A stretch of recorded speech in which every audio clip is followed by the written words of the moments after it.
दोस्तों कल शाम देश की राजधानी दिल्ली में हुआ एक ऐसा धमाका जिससे पूरे देश को हिला कर रख दिया। ये घटना शाम को करीब 6:52 से 7 बजे के बीच हुई। विस्फोट एक कार में हुआ जो लाल किला मेट्रो स्टेशन के बाहरी इलाके ट्रैफिक सिग्नल के पास वो कार आकर रुकी और कार के पास कई व्हीकल्स जो थे वो जल गए, जिसमें 6 कारें, 2 से 3 ऑटो या ई रिक्शा भी प्रभावित हुए। इस वीडियो को रिकॉर्ड करने तक कम से कम 8 लोगों की मौत हुई है, लगभग 20 से 24 लोग घायल बताए जा रहे हैं। नेशनल इन्वेस्टिगेशन एजेंसी यानी NIA, national security guard NSG और स्थानीय पुलिस के फॉरेंसिक विभाग को मौके पर भेजा गया। कार के मालिक को गिरफ्तार किया गया, जो कि हरियाणा नंबर की कार i20 कार बताई जा रही है। ओनर का नाम सलमान है। उसने कहा कि ये गाड़ी उसने आगे किसी को बेच दी थी और अब जिसको बेची थी उसका कनेक्शन कश्मीर से जुड़ा हुआ भी आ रहा है। राजधानी दिल्ली के साथ साथ उत्तर प्रदेश, महाराष्ट्र, आंध्र प्रदेश कई इलाकों में हाई अलर्ट जारी कर दिया गया है। विस्फोट एक धीमी गति से चल रही कार में हुआ था जिसे ट्रैफिक सिग्नल पर रोका गया था। होम मिनिस्टर अमित शाह घटनास्थल पर पहुंचे थे और प्रधानमंत्री नरेंद्र मोदी ने भी शोक जताया और जांच की बात कही। लोगों से हम यही अपील करना चाहते हैं दोस्तों कि अफवाहों पर बिल्कुल भरोसा न करें और कोई भी जानकारी यहां वहां शेयर न करें। आधिकारिक यानी ऑफिशियल जानकारी आए उसी को सच माने।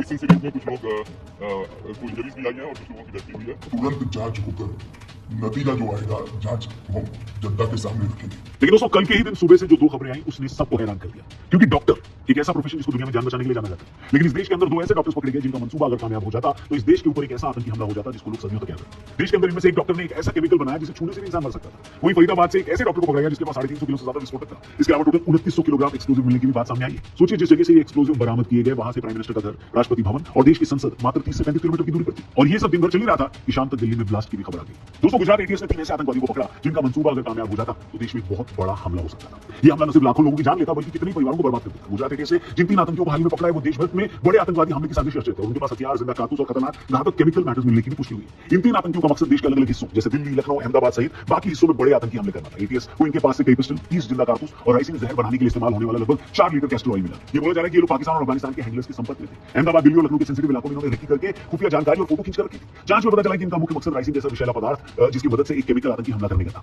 इन तीनों का नाम डॉक्टर अहमद मोइनुद्दीन सैयद, आजाद सुलेमान शेख और मोहम्मद सुहेल सलीम खान। मोइनुद्दीन हैदराबाद तेलंगाना, सुलेमान शेख शामली उत्तर प्रदेश और सुहेल खान लखीमपुर खीरी उत्तर प्रदेश से था। जो अलग अलग टीमें बनाई गई थी उनमें से इस आरोपी को अदालत के पास रिपोर्ट ना है जिसमें वॉच रखी गई क्योंकि उसका मूवमेंट उस साइड में आ रहा था। वॉच के आधार पर एक आंध्र प्रदेश नंबर की गाड़ी वहां से गुजरती हुई मिली, उसको रोका गया, चेक किया गया तो इसमें जो इन्फॉर्मेशन वाला आदमी है सैयद अहमद मोइनुद्दीन ये हमें मिल गया। सोर्सेज बता रहे हैं कि इन तीनों को अलग अलग काम सौंपे गए थे। मोइनुद्दीन पेशे से एक डॉक्टर था जो चीन से एमबीबीएस पास आउट था, वही राइसिन बनाने की कोशिश कर रहा था। साथ ही 20 साल का सुलेमान शेख हथियारों की सप्लाई और रेकी में शामिल था। वही 23 वर्ष का सुहेल खान हथियारों का इंतजाम और आतंकी गतिविधियों में हिस्सा लेने वाला था। मोइनुद्दीन सैयद इस साजिश का प्राइम सस्पेक्ट है जिसने राइसिन जैसे खतरनाक केमिकल की जानकारी रखने के चलते ये हमला करने की कोशिश की। इनमें से 2 लोग पाकिस्तान से हथियार मंगाकर गुजरात पहुंचे और महत्वपूर्ण जगहों की रेकी की। जांच में पता चला कि इनका मार्गदर्शन अफगानिस्तान के अबू खदीजा नामक हैंडलर के जरिए हो रहा था जो इस्लामिक स्टेट खोरासन प्रोविंस यानी आईएसकेपी से जुड़ा है।